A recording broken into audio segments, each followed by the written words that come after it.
చంద్రబాబు అల్లిన రాజధాని ఫైల్స్ డ్రామాలో ట్విస్ట్ల మీద ట్విస్ట్లు, కుట్రల మీద కుట్రలు, 10 ఏళ్లు అధికారానికి మొహం వాచి ఒక్క దెబ్బకు 1000 కోట్లు ఎలా కొల్లగొట్టాలో పచ్చదండు పన్నాగం ఆ డ్రామాకే హైలైట్. రాజధానిగా రోజుకో పేరు తెరపైకి తెచ్చి రియల్టర్లు, సామాన్యులకు నిజంగానే సినిమా చూపించారు.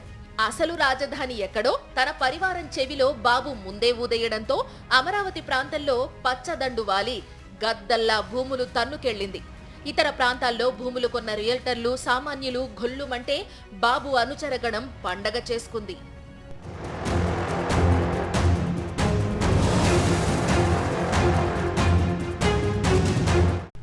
విభజనతో తీవ్రంగా నష్టపోయిన రాష్ట్రాన్ని ఆదుకోవలసిన చంద్రబాబు రావడమే రాజధాని పాటందుకున్నారు. సింగపూర్ను తలదన్నేలా రాజధానిని కట్టేస్తాను, బడుగుల బతుకుల్ని బాగు చేస్తానంటే నిజమనుకున్నారు. తెర వెనుక ఆ బడుగుల భూములపై కన్నేసిన చంద్రబాబు పన్నాగాన్ని వారు పసిగట్టలేకపోయారు. ఎస్సీ, ఎస్టీ, బీసీ పేదలు తేరుకునేలోపు వారి అసైన్డ్ భూముల్ని బినామీల రూపంలో గద్దల్లా తన్నుకుపోయారు. కుట్రలను పక్కాగా అమలు చేయడంలో సిద్ధహస్తుడైన చంద్రబాబు భూదాహానికి బలయ్యింది నిరుపేద రైతులే. ఎస్సీ, ఎస్టీ, బీసీ, మైనారిటీలంటే చులకన భావన అడుగడుగునా జీర్ణించుకున్న చంద్రబాబు కన్ను వాళ్ల భూములపై పడింది. కేటగిరీ 1 నుంచి 4 కింద వచ్చే ఎస్సీ, ఎస్టీ, బీసీ పేద రైతుల అసైన్డ్ భూములను అడ్డగోలుగా కాజేయడానికి చట్టాన్ని తన చుట్టంగా మలుచుకుని కోర్టులను కూడా బురిడీ కొట్టించారు. రాజధానిలో 617.70 ఎకరాల అసైన్డ్ భూదోపిడీలో 3737.30 కోట్లను స్వాహా చేసి దేశ చరిత్రలోనే అతిపెద్ద భూకుంభకోణానికి పాల్పడ్డారు.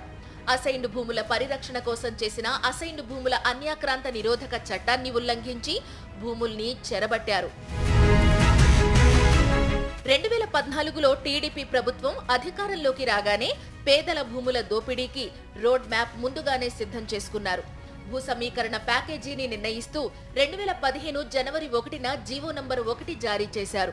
అందులో అమరావతిలో ప్రైవేటు భూములకే భూ సమీకరణ ప్యాకేజీ ఇస్తామని, అసైన్డ్ భూములకు ప్యాకేజీ లేదని ముందుగా సిద్ధం చేసుకున్న ప్లాన్ను బయటపెట్టారు.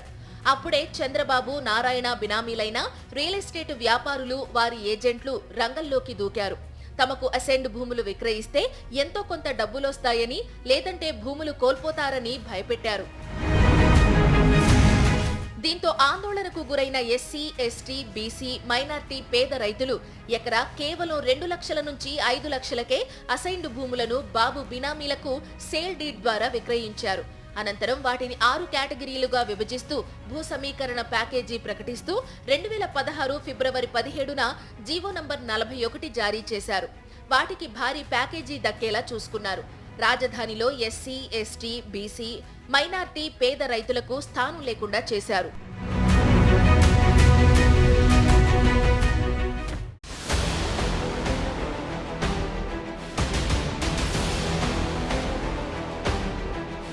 రాజధాని ఫైల్స్ డ్రామాలో అసైన్డ్ భూముల పేద రైతులను బెదిరించి బినామీల రూపంలో సొంతం చేసుకుని చంద్రబాబు కథ నడిపించారు. ఎవరికీ చెందని ప్రభుత్వ అసైన్డ్ భూములు తమ వారివే అంటూ రికార్డులు సృష్టించి స్వాహా చేశారు. తన పని పూర్తయ్యాక గ్రాఫిక్స్ రాజధాని కట్టలేక చేతులెత్తేసి ఎన్నికల ముందు కొత్త డ్రామాలు అందుకున్నారు. చేసేది నువ్వు, చేయించేది నేను. రాజధాని ఫైల్స్ లో చంద్రబాబు చెప్పే డైలాగ్ ఇదే.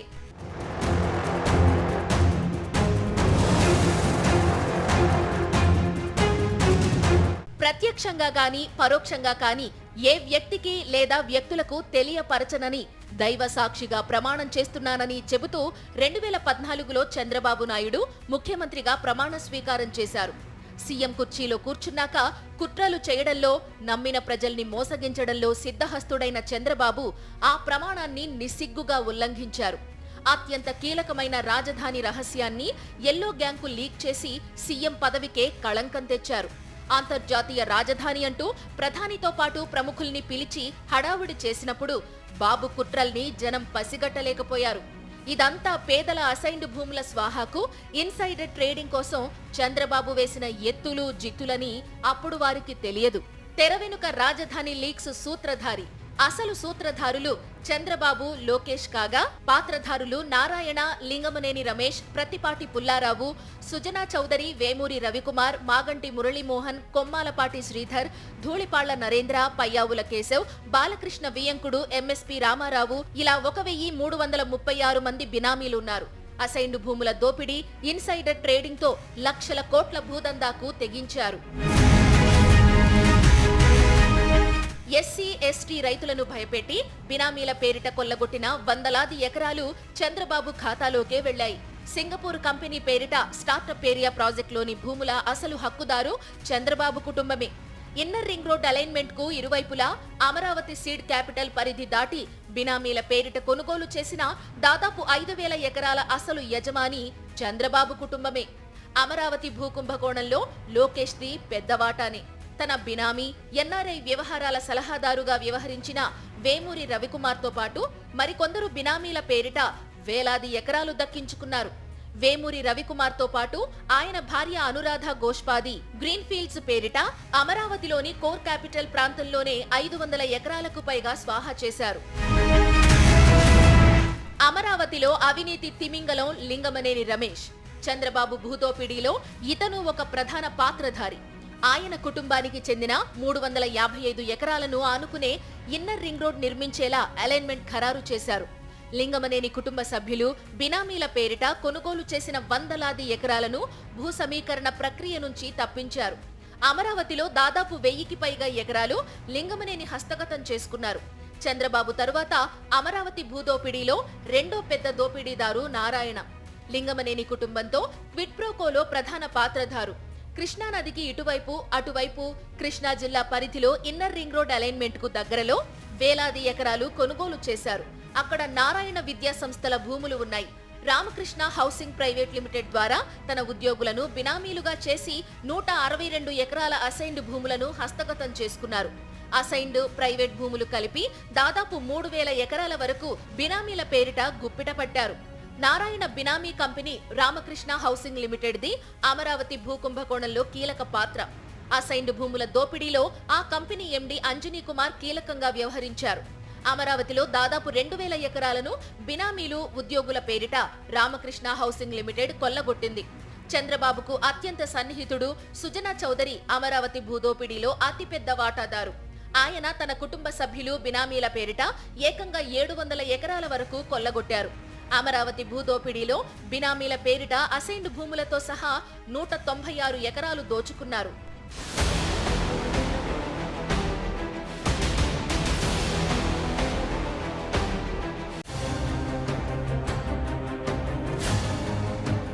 రాజధానిలో కాగితాలపై ఇన్నర్ రింగ్ రోడ్ అలైన్మెంట్ ను ఇష్టమొచ్చినట్టుగా మెలికలు తిప్పుతూ తమ భూముల ధరలు 1,000 కోట్లకు పెంచుకోవడంలో చంద్రబాబు బరితెగింపునకు బాబోయ్ అనాల్సిందే.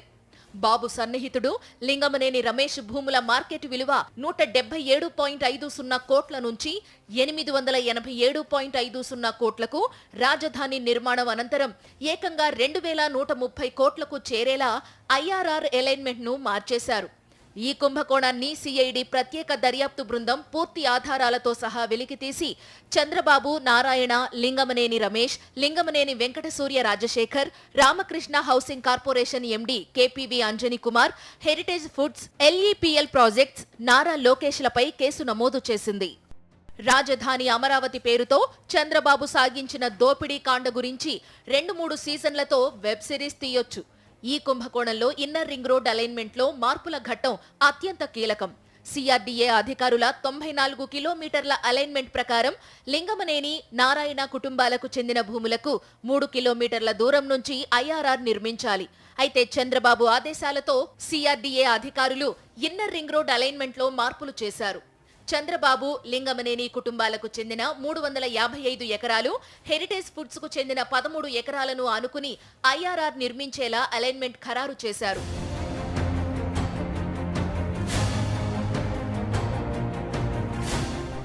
ఈ వ్యవహారం మొత్తాన్ని గోప్యంగా ఉంచిన చంద్రబాబు, నారాయణలు తమ కుటుంబ సంస్థలు హెరిటేజ్, రామకృష్ణ హౌసింగ్ లిమిటెడ్లతో పాటు తమ బినామీ లింగమనేని రమేష్ తన సంస్థల పేరిట ఇన్నర్ రింగ్ రోడ్డుకు అటూ ఇటూ భారీగా భూములు కొన్నారు. అనంతరం సింగపూర్కు చెందిన సుర్బానా జ్యూరాంగ్ కన్సల్టెన్సీని రంగంలోకి తెచ్చారు. అప్పటికే ఖరారు చేసిన ఇన్నర్ రింగ్ రోడ్ డిజైన్ను అమరావతి మాస్టర్ ప్లాన్లో చేర్చారు. అనంతరం ఎస్టీయూపీ అనే కన్సల్టెన్సీని నియమించారు. మాస్టర్ ప్లాన్లో పొందుపరిచిన అలైన్మెంట్కు అనుగుణంగానే డిజైన్ ఉండాలని ఈ కన్సల్టెన్సీకి షరతు విధించారు. అంటే అప్పటికే సిఆర్డీఏ అధికారుల ద్వారా తాము ఖరారు చేసిన అలైన్మెంట్నే ఎస్టీయూపీ కన్సల్టెన్సీని అడ్డం పెట్టుకుని ఆమోదించేలా చేశారు. సిఆర్డీఏ అధికారులు మొదట రూపొందించిన అలైన్మెంట్ ప్రకారం ఇన్నర్ రింగ్ రోడ్ను గుంటూరు జిల్లాలోని అమరావతి నుంచి కృష్ణా జిల్లాలోని నున్న మీదుగా నిర్మించాలి. గుంటూరు జిల్లాలోని నూతక్కి, కృష్ణా జిల్లా పెద్దపులిపర్రు మధ్య కృష్ణా నదిపై వంతెన నిర్మించి అక్కడ నుంచి తాడిగడప, ఎనికేపాడు మీదుగా నున్న వరకు ఇన్నర్ రింగ్ రోడ్డు కొనసాగిస్తారు. ఇలాగైతే నారాయణ విద్యా సంస్థల భవనాలను భూసేకరణ కింద తొలగించాలి. దీంతో సిఆర్డీఏ అధికారులపై నారాయణ తీవ్ర ఆగ్రహం వ్యక్తం చేశారు. ఆయన ఆదేశాలతో అలైన్మెంట్ను 3 కిలోమీటర్ల తూర్పు దిశగా మార్చారు. దీని ప్రకారం గుంటూరు జిల్లాలో రామచంద్రాపురం, కృష్ణా జిల్లా చోడవరం మధ్య వంతెన నిర్మిస్తారు. అక్కడి నుంచి పెనమలూరు మీదుగా నిడమానూరు నుంచి నున్న వరకు ఇన్నర్ రింగ్ రోడ్ను నిర్మిస్తారు.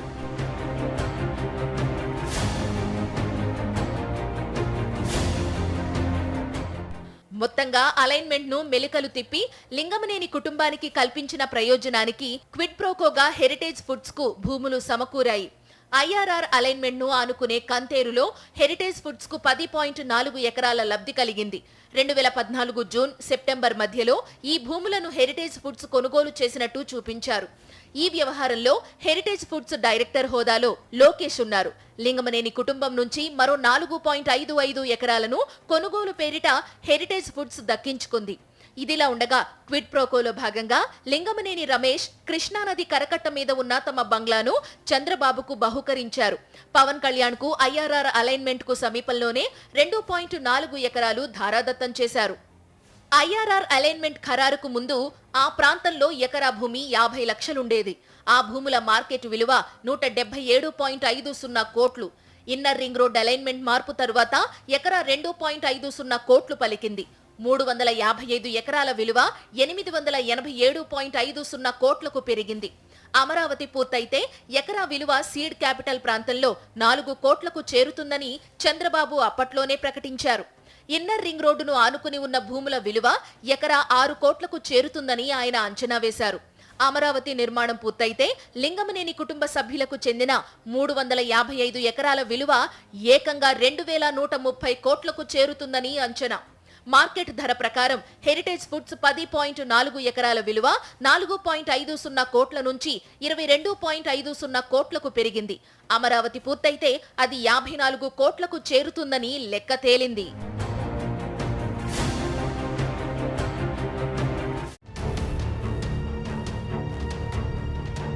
అమరావతి భూకుంభకోణంలో ఇదో అతిపెద్ద కుట్ర. కృష్ణానది తీరాన స్టార్టప్ కేంద్రం అంటూ 66,000 కోట్ల పన్నాగాన్ని చంద్రబాబు, ఈశ్వరన్ రక్తి కట్టించారు.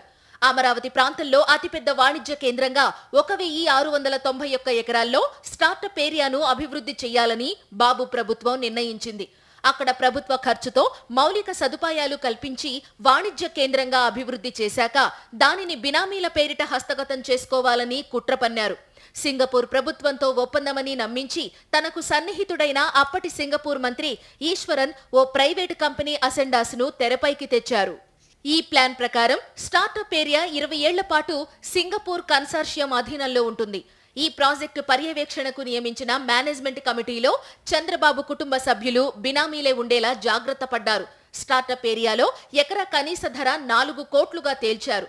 స్టార్టప్ ఏరియా అభివృద్ధి తరువాత అంతర్జాతీయ సంస్థలకు ఎకరా 25 కోట్ల చొప్పున విక్రయించవచ్చని అంచనా వేశారు. 20 ఏళ్లలో ఎకరా విలువ 50 కోట్లకు చేరుతుందని చంద్రబాబే వ్యాఖ్యానించారు. ఆ ప్రకారం సింగపూర్ కన్సార్టియం గుప్పెట్లో ఉండే 1,320 ఎకరాలు 1 ఎకరం 50 కోట్ల చొప్పున విక్రయిస్తే 66,000 కోట్లు ఆర్జించే అవకాశం ఉంది. స్విస్ ఛాలెంజ్ విధానంలో ప్రాజెక్టుల ఖరారును గతంలో సుప్రీంకోర్టు తప్పుపట్టిన స్టార్టప్ ఏరియా ప్రాజెక్టును తన బినామీ కంపెనీకి కట్టబెట్టేందుకే స్విస్ ఛాలెంజ్ విధానాన్ని చంద్రబాబు అనుసరించారు. గ్లోబల్ టెండర్లు లేకుండానే ఏకపక్షంగా ప్రాజెక్టును సింగపూర్ కన్సార్షియానికి అప్పగించారు. ఆ 1,691 ఎకరాల్లోని 371 ఎకరాల్లో ప్రభుత్వం 5,500 కోట్లతో మౌలిక సదుపాయాలు కల్పిస్తుంది. సింగపూర్ కన్సార్షియం అసెండాస్ కు ప్రభుత్వం 250 ఎకరాలను ఉచితంగా ఇస్తుంది. మిగిలిన 1,070 ఎకరాలను ప్లాట్లుగా విభజించి వేలం ద్వారా విక్రయిస్తారు. ఎకరా కనీస ధర 4 కోట్లుగా నిర్ణయించారు. 1,070 ఎకరాల విలువ 4,280 కోట్లుగా లెక్క తేల్చారు.